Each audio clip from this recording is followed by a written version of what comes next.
Elle a commandé le même menu que tout le monde. Le riz des autres était empilé haut comme une petite montagne, mais le sien suffisait à peine à remplir le fond du bol. Après avoir posé la question, elle a appris que le propriétaire avait délibérément réduit la portion parce qu'elle était une femme. Cependant, Anna n'avait pas besoin de sa gentillesse. Alors elle a trouvé le courage de demander au propriétaire de lui donner une portion normale.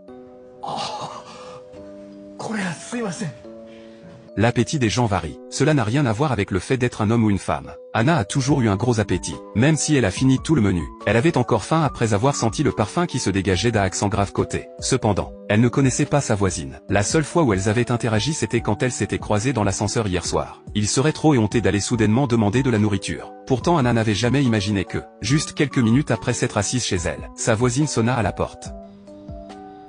Il s'est avéré que la voisine était venue l'inviter à dîner. Mais même si elle était l'hôte, Lisa se sentait plus nerveuse que l'invité, craignant qu'Anna puisse penser qu'elle avait des arrière-pensées. Lisa, une employée de bureau ordinaire, qui avait quitté sa ville natale pour travailler dans la grande ville, n'avait qu'un seul passe-temps en dehors du travail, cuisiner de délicieux plats. Le processus de préparation et de dressage minutieux des plats lui apportait un immense réconfort. Elle prenait des photos et les postait sur les réseaux sociaux, mais elle s'en fichait si elle n'attirait pas beaucoup d'attention, car comparé au fait d'être remarquée dans le monde en ligne, elle préférait que quelqu'un dans la vraie vie apprécie ses créations. Malheureusement, sa famille et ses amis n'étaient pas là, et ses collègues proches mangeaient tous peu comme elle. Il était difficile de cuisiner un gros repas juste pour elle-même. Ce qui était encore plus frustrant c'était que, le chef de groupe la voyant apporter son déjeuner tous les jours, ne faisait que la féliciter d'être une bonne épouse et mère. C'était clairement juste parce qu'elle aimait cuisiner pour elle-même. Mais tout était attribué au fait que c'était pour un homme. Lisa sentait que son intention initiale était mal comprise. Dans sa frustration, elle s'est mise à cuisiner comme une folle. Au moment où elle s'en est rendue compte, une grande marmite de viande braisée était déjà sur le feu. Mais en pensant qu'elle ne pourrait jamais la finir seule, sa frustration initiale n'était pas apaisée mais approfondie. Juste à ce moment-là,